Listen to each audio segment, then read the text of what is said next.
Como é bom louvar ao Senhor, como é bom estar na presença dos irmãos, como é bom estar em unidade para poder falar do amor de Deus, para poder vivenciar aquilo que o Senhor tem feito em nossas vidas. Vamos abrir lá na carta de Paulo a Filemon. Essa noite, eu creio que Deus nos trouxe até aqui para desafiar cada um de nós a aprender e a colocar em prática aquilo que o Senhor tem estabelecido nas nossas vidas. Sabe, amados, aquilo que o Senhor nos fala através dessa carta, através disso que nós vamos estudar agora, através da unção do Espírito Santo que vai incomodar você em alguma área, através da mudança das nossas vidas, através daquilo que Deus falar ao seu coração. O que o Senhor fala, um relato através dessa carta para nós. Nós vamos entender aquilo que Deus tem proposto para nós, amém? É uma carta pequena, de 25 versículos e um capítulo, mas com uma direção enorme, com uma profundidade espiritual muito grande. Ela foi escrita pelo apóstolo Paulo, onde o apóstolo dá uma aula de perdão, reconciliação e amor incondicional. E em meio às diferenças sociais, essa carta é uma direção para nossas vidas, para que nós possamos conhecer qual é a plena vontade de Deus para nossas vidas. Gálatas 3:8, não precisam abrir, eu vou ler aqui, mas se vocês quiserem anotar depois para conferir, em Gálatas 3:8 diz assim: não pode haver judeu nem grego, nem escravo e nem liberto, nem homem nem mulher, porque todos vós sois um em Cristo Jesus. Para que Deus somos todos iguais, sem distinção de raça, língua, cor, posição social, nação. Se um é de Pires do Rio, se o outro é baiano, se o outro é mineiro, se o outro é paulista, se um é branco, se o outro é preto, se o outro é amarelo, sei lá o que for, se um é japonês. Para Deus não existe diferença, se um é rico, se um é pobre, se o outro é miserável.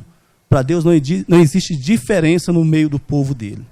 O título dessa palavra chama-se A Graça do Evangelho. Então nós vamos entender hoje sobre a graça que há no Evangelho de Cristo, através dessa carta de Filemon. Pois bem, quando nós pecamos, quando o pecado é descoberto, temos a tendência de fugir, de se esconder, o medo da exposição de nossas fraquezas, a vergonha, o sentimento de culpa tomam conta do nosso coração e nos afastam de Deus e das pessoas que machucamos. Acabamos nos tornando escravos dos nossos pecados. Então, qual é a atitude? Muitas das vezes, a nossa atitude quando nós pecamos é correr, se esconder, é ficar caladinho ali, é não expor. Temos medo, um sentimento esquisito toma conta da gente, a gente fica meio que embaraçado. E a vergonha, então, de ser exposto, de alguém conhecer, de alguém descobrir o seu pecado. Então a gente sente, esse é um sentimento normal do ser humano. Mas a proposta que nós temos aqui, exposta nessa noite, é que o perdão é a graça de Deus para todos nós. Não importando a sua condição, posição ou diferença social. Jesus pagou o preço pelos nossos pecados. Ele é a razão porque devemos perdoar. Jesus é o motivo da nossa liberdade, de todo jugo, de toda culpa, de toda prisão e de toda condenação.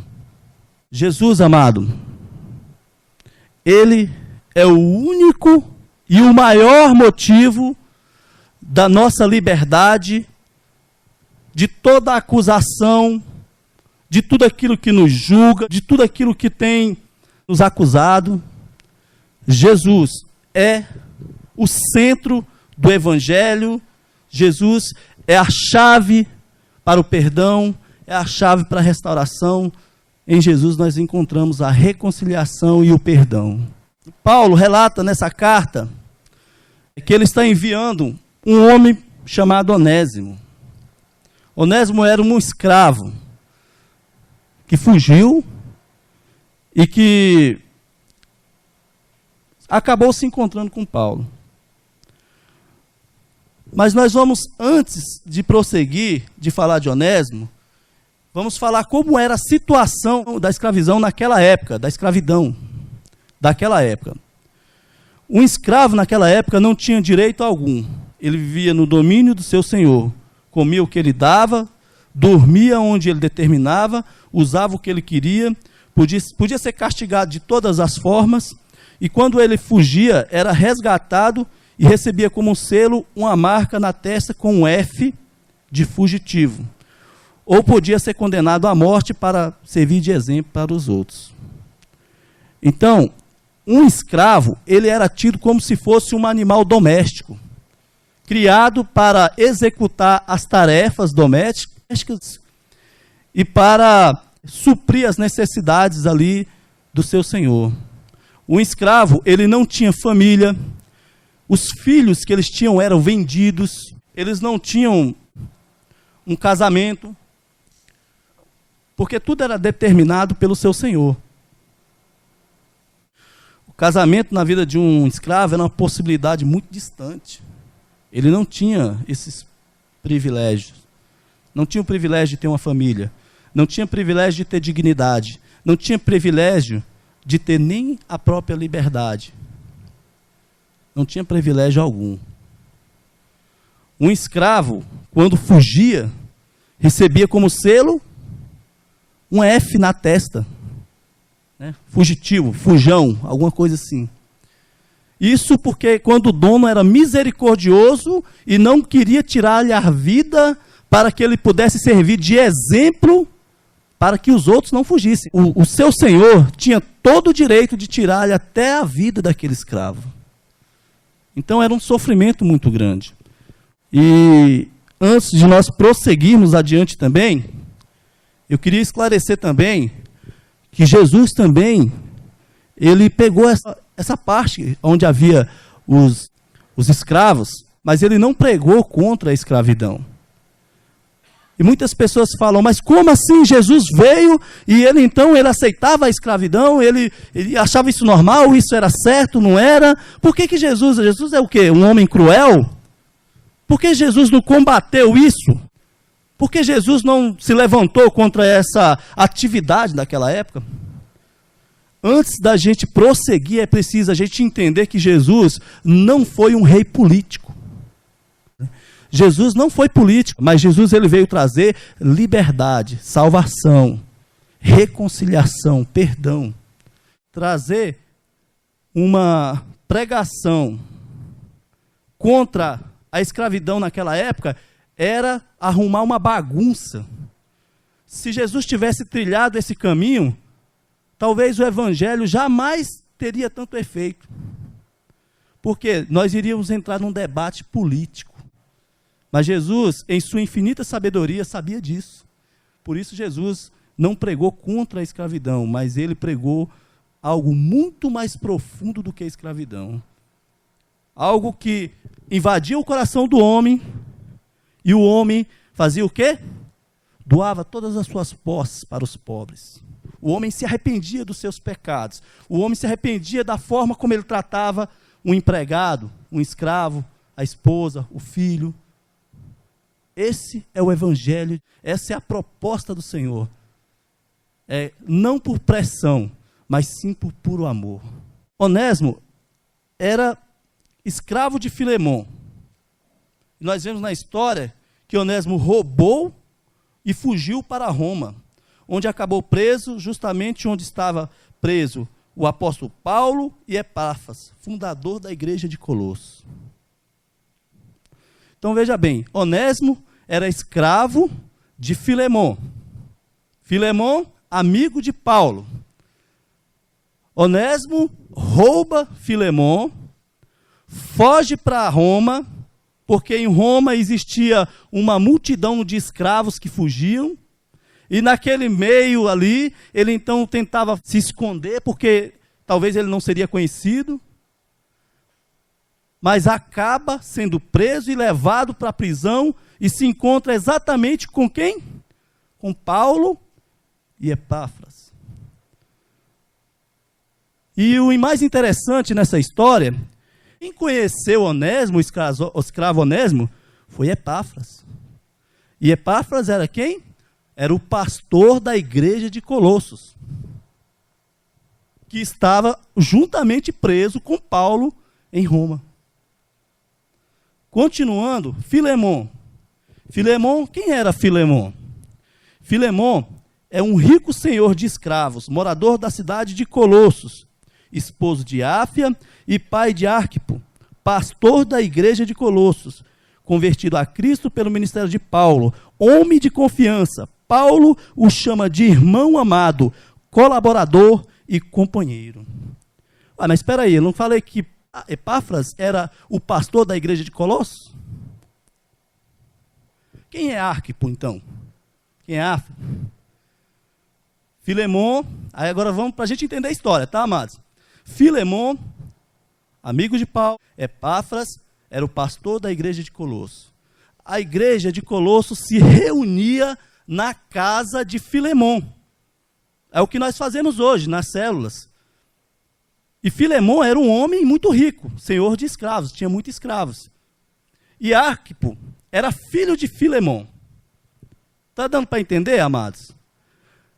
Quando Epáfras foi preso juntamente com Paulo em Roma, Arquipo então passa a ser o pastor da igreja de Colossos. Deu para entender, amados? Então, para a gente entender, pastor da igreja de Colossos era Epáfras. Ele foi preso juntamente com Paulo, e aí Arquipo então passa a ser o pastor no lugar de Epáfras. E agora, quem era o apóstolo Paulo? Esse é fácil, todo mundo conhece, né? O apóstolo Paulo era um homem cheio do Espírito Santo que se apresenta como mediador entre Filemon e Onésimo, se comprometendo a pagar toda a dívida de Onésimo e revelando o poder do perdão, da graça e do amor de Deus por nós. Essa era a função do apóstolo Paulo. Revelar a graça de Deus para Onésimo e para Filemon. Através da vida desses três homens, Onésimo, Filemon e Paulo, Deus nos revela uma lição de perdão, reconciliação e amor incondicional. Aleluias. Amado, isso é profundo demais. Essa carta, ela é algo marcante, sabe, para nós. Ela trouxe algo especial na minha vida. Ela trouxe uma mudança de caráter através dessa simples carta. Mas ela, sabe, ela é recheada de coisas profundas, de coisas maravilhosas, do poder e do amor de Deus. Se nós pudermos prestar atenção e sugar o que tem nessa carta, a gente vai entender o projeto e por que Paulo escreveu essa carta. Esse é um projeto de Deus nas nossas vidas. Através da vida desses três homens, o Senhor nos dá uma lição, uma tremenda lição, valiosíssima, muito cara, de amor incondicional, de perdão e de restauração. Através dessa carta, ela nos traz um pensamento, uma direção para nossas vidas que o Evangelho ele transforma. Não é isso, amado? O Evangelho ele transforma um escravo em um homem livre. O Evangelho transforma um pecador em um homem arrependido, de coração quebrantado. O Evangelho transforma um irresponsável em um homem de caráter. O evangelho, ele rompe barreiras. O evangelho, ele rompe barreiras de religião e religiosidade. O evangelho, ele rompe barreiras em preconceitos. Sabe, preconceito mesmo. Essa foi domingo passado, né? Teve a entrevista, acho que todo mundo aqui deve ter assistido. Todo mundo aqui é crente, todo mundo deve ter assistido a entrevista lá do Silas Malafaia, do pastor Silas Malafaia, com aquela de frente com Gabi, né? E é interessante que a primeira pergunta que o povo faz para um pastor, para justamente acusar, né? E diminuir você ama os homossexuais? O que você tem a dizer dos homossexuais? O povo precisa saber que nós, cristãos, amamos os homossexuais. Nós amamos as prostitutas. Nós amamos os pecadores. Nós amamos os ladrões, os assassinos, as pessoas. Isso tem que ficar evidente que nós amamos as pessoas. Agora, nós não concordamos com as atitudes deles. Não concordamos com nenhum. E isso é uma coisa evidente, isso tem que ficar evidente para a sociedade. A sociedade quer empurrar goela abaixo, sabe, no crente, que o crente tem que aceitar a condição. E isso não é verdade, nós não devemos aceitar, nós temos uma condição em Cristo. Isso não é orgulho, amados. Isso não é orgulho, isso é uma posição daquilo que nós cremos. E aí inventam leis para que a gente possa respeitar, né, a posição dos homossexuais. Nós não precisamos disso, nós precisamos, as pessoas precisam encontrar no Evangelho, acabar com essas barreiras e saber que o Evangelho, ele está para poder curar as pessoas, transformar as pessoas. Nós não estamos aqui para poder perseguir homossexuais, nem bandidos, nem assassinos. Nós estamos aqui para poder levar o amor de Deus a essas pessoas. É para isso que nós estamos aqui, para isso que nós somos chamados. O Evangelho quebra a falta de perdão, amados. Sabe, muitas das vezes nós temos uma atitude entre casal, entre família, entre filho e pai, e aquilo se prolonga por longos anos, anos e anos, e aquilo vai passando, sabe? E você tem aquela barreira de chegar, e você pode até voltar a se falar, mas você tem aquela barreira de abraçar o seu pai, de abraçar a sua mãe, de abraçar o filho. Eu conheço filhos que cumprimentam os pais assim. Oi, pai. Ou se não, o máximo é assim, tudo bom? Mas um abraço, não tem essa liberdade de chegar, sabe, dar um abraço e falar, pai, tudo bem com você?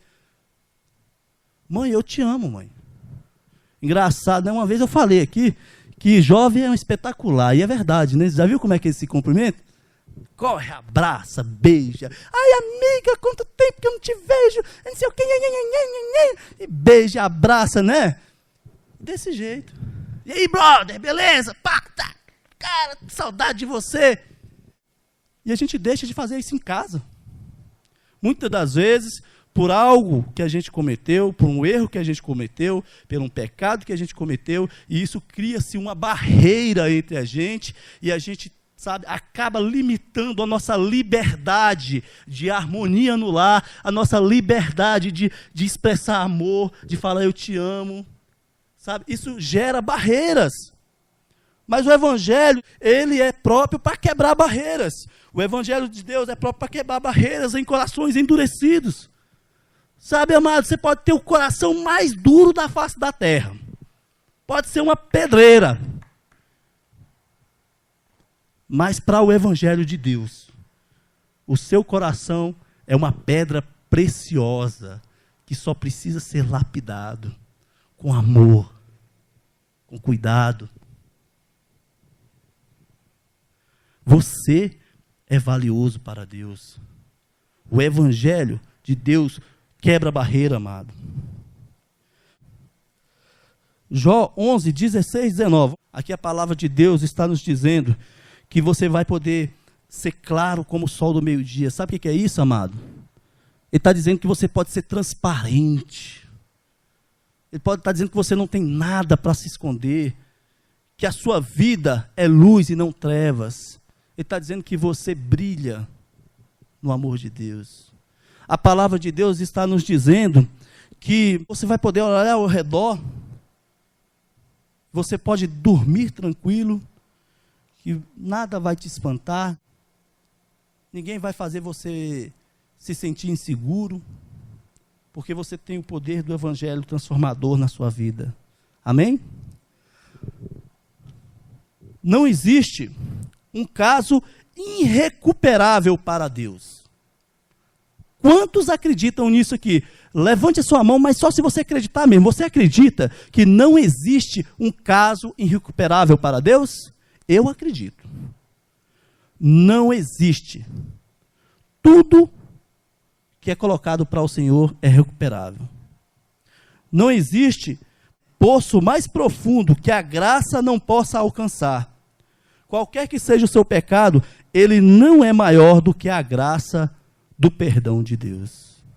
Onésimo, o escravo Onésimo, ele traiu a confiança de todos, fez parte de uma rebelião, roubou, fugiu, desonrou seu senhor, se escondeu até ser preso.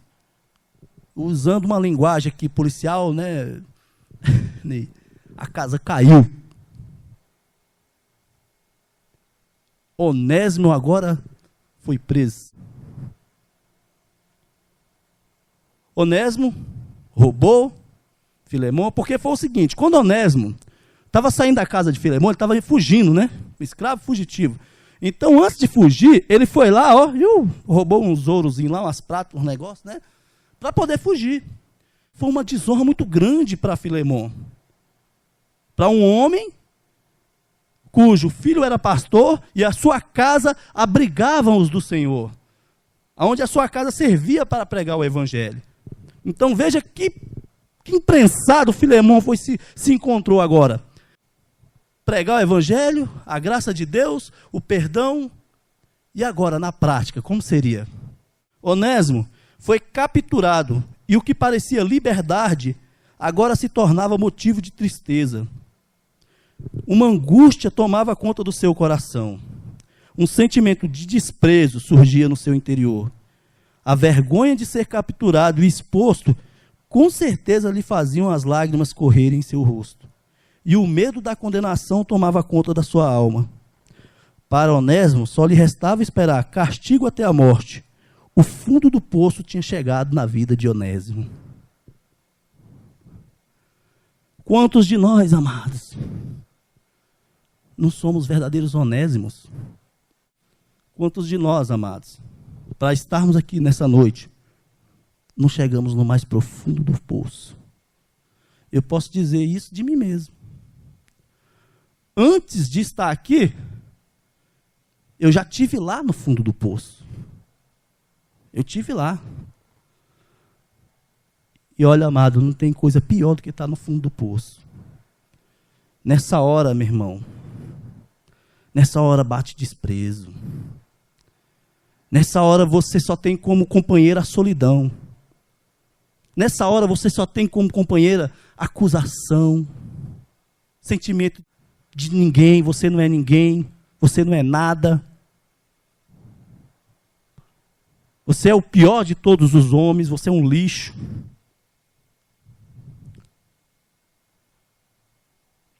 Onésimo fugiu para encontrar liberdade. Ele achou que no meio dos escravos lá ele jamais seria encontrado.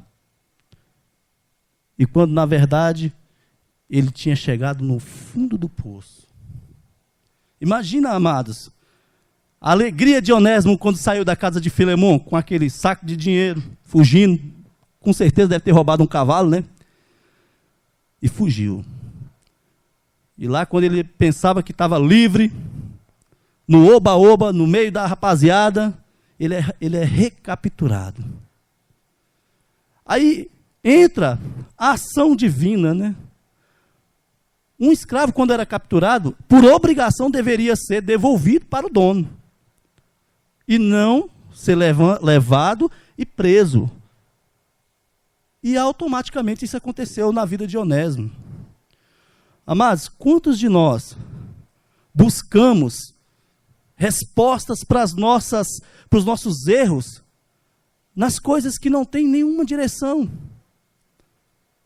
Há uma diferença na vida de Onésimo. Quando a lágrima corre no nosso rosto, amados, quando nós estamos no mais profundo do poço, aí Deus trabalha. Aí entra a ação divina. Para a gente fechar esse período aqui, imagina Onésimo sendo levado, né, agora amarrado, porque eu não sei se tinha algema naquela época, né, Ney? Mas talvez amarrado, no meio daquela multidão. E agora, como ele estava se sentindo? Um homem livre, cheio de dinheiro, que agora era preso, e o que aguardava agora era o quê? Castigo até a morte. Acabou a vida de Onésimo. Já passou por isso, amado? A minha vida acabou. A minha vida não tem mais sentido. Acabou aqui. Eu não consigo fazer mais nada. Sabe? Só me resta agora a condenação. É o que me resta. Condenação. Castigo e morte. Foi assim que Onésimo se sentiu, amados. E quantos de nós nos sentimos assim? Quantos de nós, amados? Tenho certeza, sabe, que nesse momento, quando Onésimo estava sendo levado, e as lágrimas rolavam em seu rosto, Onésimo começou a se lembrar de algo que ele tinha ouvido. Onésimo começou a se lembrar das canções que cantavam naquela casa. Onésimo começou a se lembrar da palavra de Deus que era ministrada na casa de Filemon. Aí então algo surgiu no coração de Onésimo, uma esperança. E essa esperança chamada Jesus, ele clamou naquele momento: Senhor, Senhor, me livra, Senhor. Acabou, o fundo do poço chegou. Quantos de nós, amados, também passamos por isso? Quantos de nós, amados, somos acorrentados pelo pecado? Há uma esperança chamada Jesus para a sua vida, amado. Uma esperança que te liberta, que te salva, que te cura. Nesse momento, creio eu, que Jesus de pronto ouviu o clamor de Onésimo. E como um raio, ele levou Onésimo até a cadeia, onde havia um homem de Deus chamado Paulo. Onde havia um pastor, Epáfras estava ali. E com eles havia também Marcos. Tinha outros que estavam juntos lá. Homens e mulheres de Deus, sabe, prontos para poder receber pessoas. Pronto para poder pregar o evangelho. Pronto para poder trazer restauração sobre a vida daquele escravo. A mesma graça que alcançou Paulo e Filemon, agora alcançava o escravo Onésimo. Essa é a graça do Evangelho de Cristo. O Evangelho para todos. Deus continua libertando escravos. Deus continua curando. Deus continua ministrando. Deus continua tirando pessoas do fundo do poço. Se você chegou no fundo do poço, clame a Deus, acredite, tenha fé, amado. Deus vai se manifestar ao seu favor. Em Efésios 2:8, vocês também não precisam abrir, mas se quiserem anotar, diz assim: porque pela graça sois salvos, mediante a fé, e isso não vem de vós, é dom de Deus. Nem a nossa própria fé, amados, é gerada por nós mesmos. É um dom que Deus nos dá. Nós precisamos, sabe, nos relacionar com Deus, e Deus é quem vai criar, vai gerar essa fé em nós, através da presença do Espírito Santo. Sabe, amado, se você tem fé, você vai alcançar os benefícios e a plenitude do amor de Deus, da graça de Deus sobre a sua vida. João 8,36 diz assim: se, pois, o Filho vos libertar, verdadeiramente sereis salvos. O escravo Onésimo recebeu a graça de Deus, foi perdoado, restaurado e se tornou um novo homem. Sabe quando Onésimo chegou lá na cadeia, ele se encontra com Paulo, como eu falei no início, e Epáfras. E aí, como que vocês imaginam, Epáfras logo de pronto se levantou: epa, esse aí eu conheço. Esse camarada é escravo de Filemon. Ele habitava na casa de Filemon lá em Colossos. Eu conheço ele, Paulo. Aí Paulo de pronto: opa, um escravo fugitivo? Não perdeu a oportunidade de ministrar o evangelho para ele. Paulo: vem cá, meu filho, vamos conhecer um pouco do amor de Deus. E Onésimo passa então a conhecer a verdadeira graça do Senhor, é liberto, é salvo, é curado. E depois de pronto, Paulo caça um jeito então de voltar, de reenviar esse escravo a Filemon. Vamos ver? Onésimo recebeu o evangelho e foi liberto. Onésimo foi liberto das suas cadeias espirituais, mas ele ainda precisava ser livre por completo. Não bastava Onésimo estar arrependido. Ele precisava cumprir com as suas obrigações. Precisava voltar para Colossos, se reconciliar com Filemon, reconhecer que errou e restituir o que havia roubado. Sabe, amado, não bastava só ele ter recebido a palavra de Deus, não. Não bastava só ele ter crido, não. Onésimo tinha que fazer ainda mais. Ele teria que mostrar a verdadeira essência do evangelho na prática,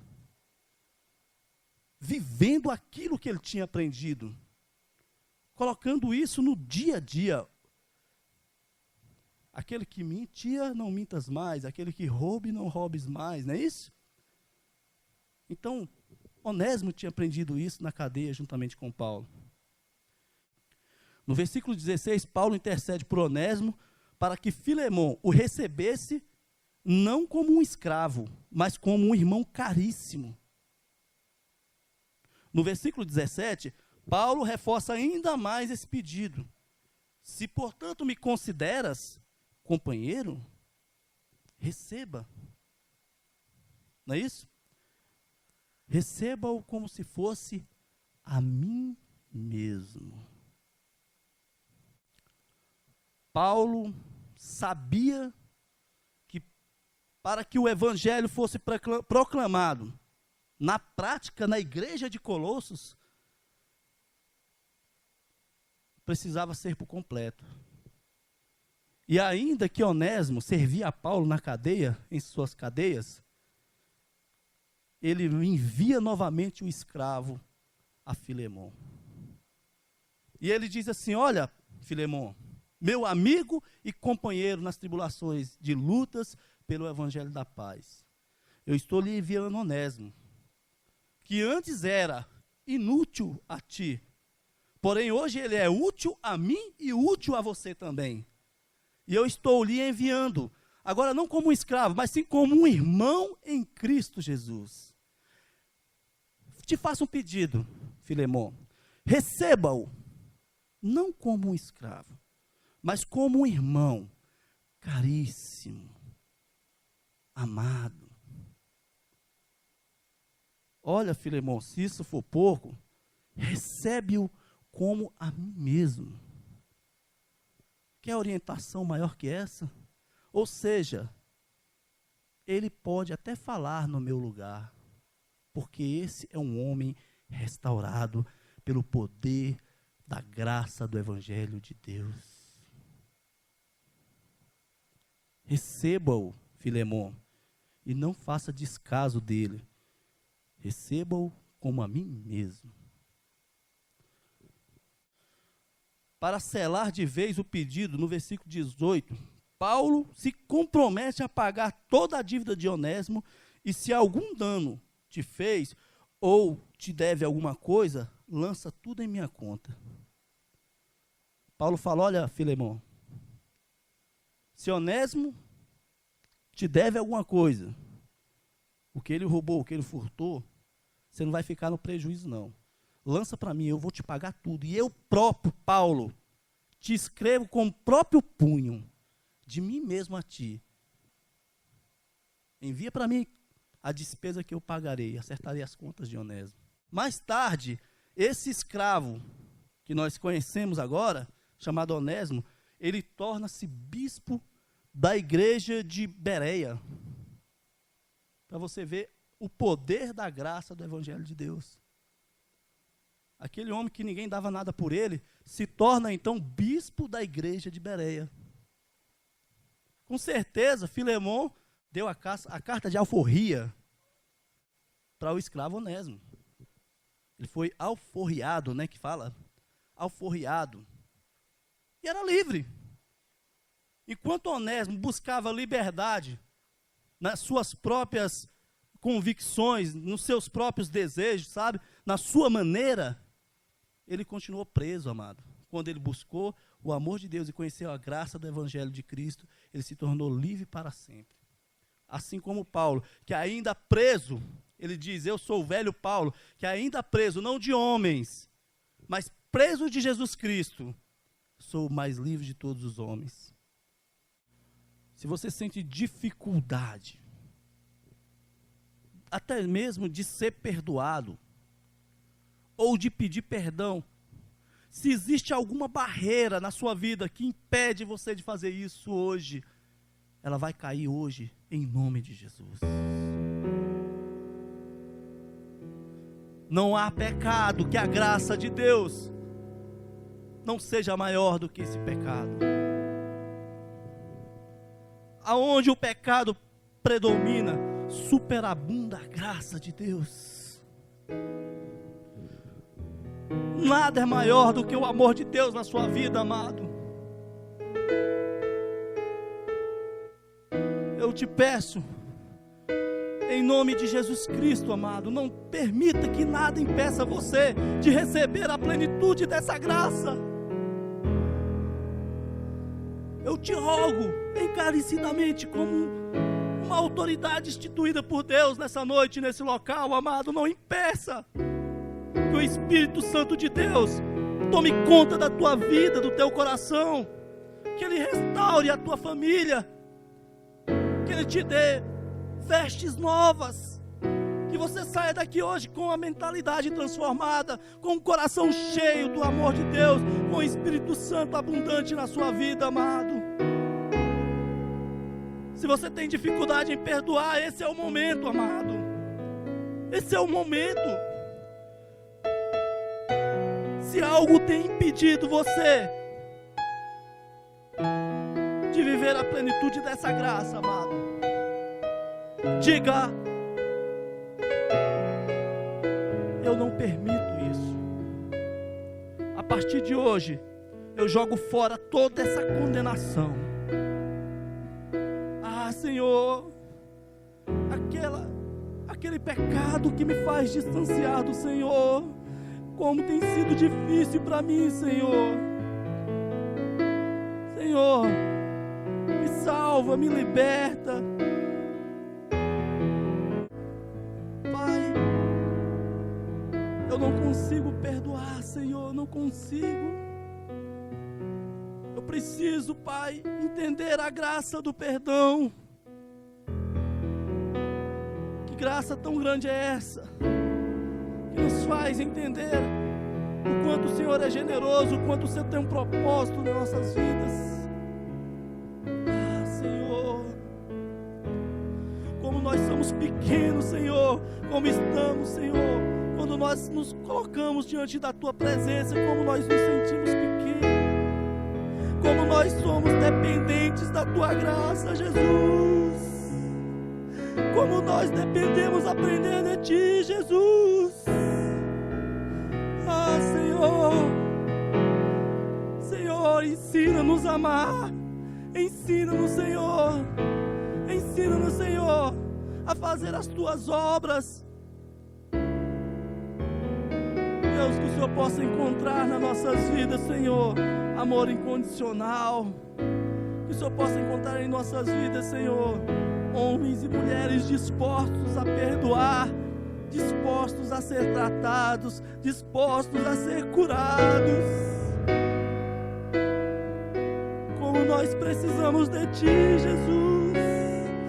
Como nós precisamos do Teu perdão, Papai. Como nós precisamos da Tua unção. Sabe, amado, não saia daqui sem receber a sua porção. Não saia daqui, amado, sem receber isso do Senhor. Não permita que o pecado te separe de Deus. Não permita que as coisas desse mundo possam te separar do amor de Cristo. Onésimo era um escravo, amados, sem perspectiva nenhuma de vida, e foi encontrado, foi restaurado e foi usado para serviço do Senhor Jesus.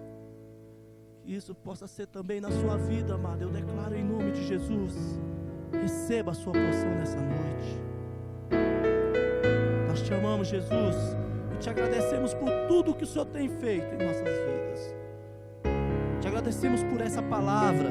Te agradecemos, Senhor, pelos corações, Pai, contritos, aquebrantados, que o Espírito Santo encontrou aqui nessa noite. Que o Teu Espírito Santo possa encontrar liberdade em nosso meio. E que seja assim, Senhor, não só hoje, mas todos os dias da nossa vida. Todos os dias. Nós te amamos, Jesus. Amém e amém. Glória a Deus.